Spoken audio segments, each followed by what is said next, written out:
Alam natin, bardagulan na naman sa social media at sa mga chat groups.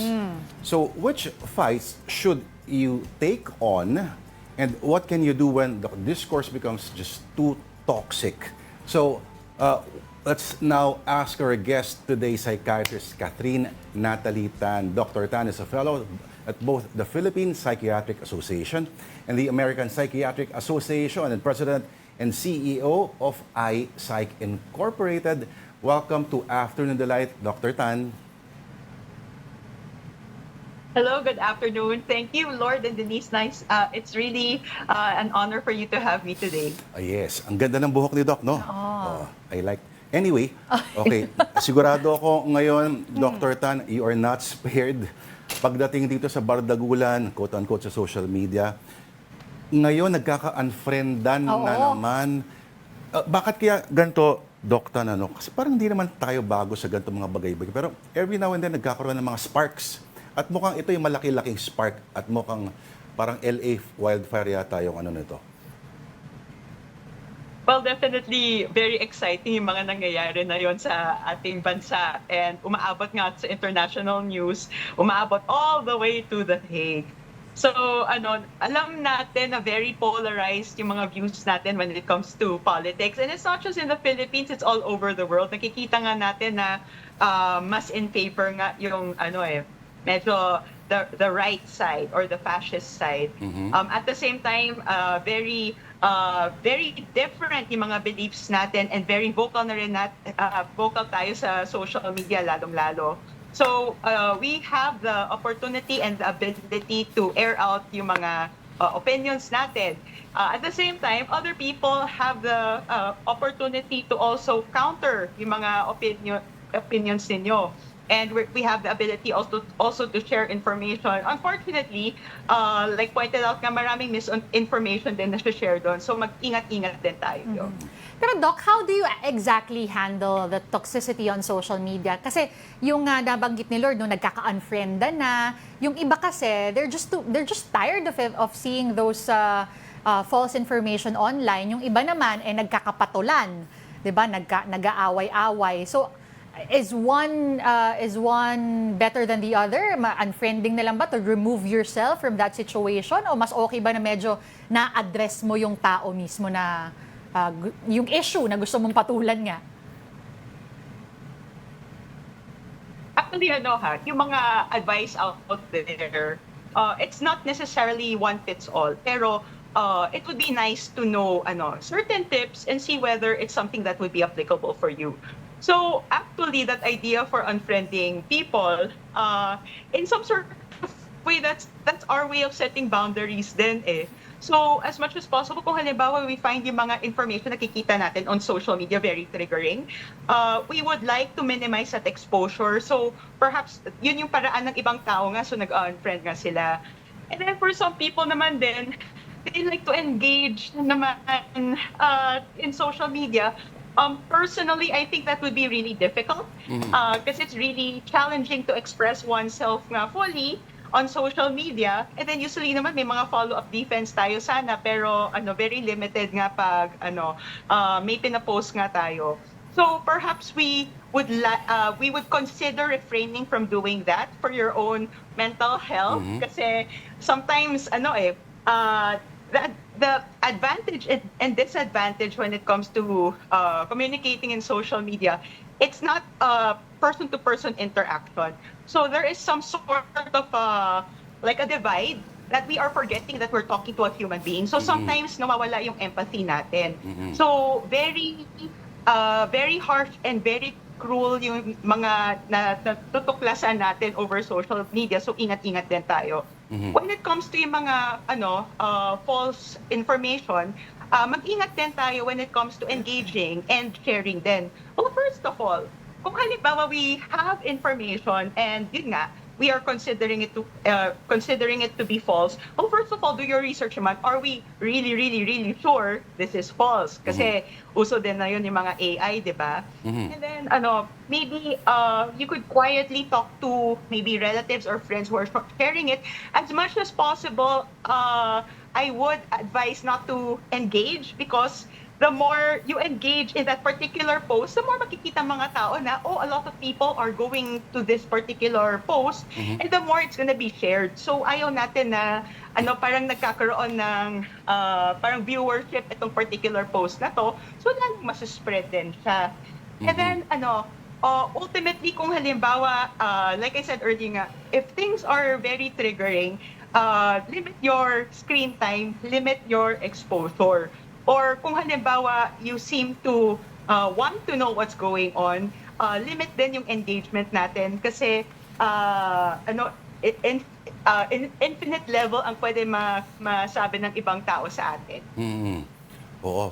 Yung idea nung may mga nagjo-joke naman, Dr. Tan, na sinasabi, alam mo, if you hit age 50, hindi ka na dapat payagan mag-social media kasi minsan yung iba talagang parang hindi na alam yung little nuances ay, pero alam mo, unfriending statement po siya. But at the same time, I think what do you think, Doc? Alam ba, yung minumute lang, halimbawa, I think, di ba mas mag-work yun? Kasi parang fighting gesture yata yung unfriending.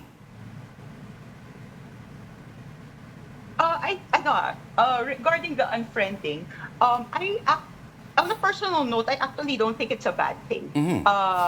It's a way of setting boundaries din Yes. naman eh. Considering then na sometimes yung sa social media, parang we are friends with people who we not necessarily consider to be like very close friends. Baka acquaintances pa nga eh. Yeah. Baka pa nga na-meet lang over social media. So Yes. it's easier for us to cut ties naman din. It's a way for us to put boundaries naman for us and to limit nga yung mga feed na pinapost niya. At the same time then, I do see your point din na some people wouldn't want to burn bridges then. Kasi hindi naman ibig sabihin na ito yung point of view niya. This person is a bad person already. So, perhaps also consider then, maybe this person naman has another perspective or another point of view or another experience. Kaya ito yung mga paniniwala niya. You know, at the end of the day, this is what I also realized kasi I also have my own political beliefs. Yes. And then I recognize everything is polarized naman din. So, I do realize na what is more important to me, yung political beliefs ko na somebody will win, somebody will lose, ito yung majority, or mas importante yung relationship ko with this person. So probably I will consider nga na kung halimbawa mas importante yung relationship, then I would rather Nako. agree to disagree na lang din, and then we would move on and then try to live the best way we can as Filipino citizens. Doc, magandang segue yan, Kasi sunod ko itatanong, mga magpapamilya, nag-set up halimbawa ng parang chat group, di ba? nako. Mga reunion, supposedly ganyan. May isa magsishare ng link at eto na, halimbawa, yung ibang nakatira sa ibang bansa. Trump supporters, dito naman, mga supporters ng dating presidente. Medyo dapat, paano ba kung ikaw halimbawa ang moderator ng ganong family chat group, anong dapat nating gawin? Kasi sa lagay na, hindi pa naghaharap-harap yan sa dinner At table. nagkatalo-talo na paminsan, ha? Well, kung halimbawa alam natin taboo yung conversation when it comes to politics, ultimately, as much as possible, I would avoid. Kasi it's not gonna get anywhere, especially kung halimbawa sobrang fixated tayo sa particular belief eh.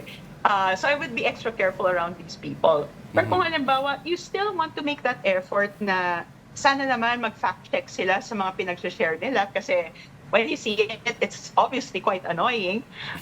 Maybe what you could share are yung mga links na they could utilize to fact check, di ba? So may mga links naman din na it's like, hey, utilize this before sharing yung information naman din Doc, to the family. Doc, isisingit ko lang. Yeah, anything can happen. Doc, singit ko lang.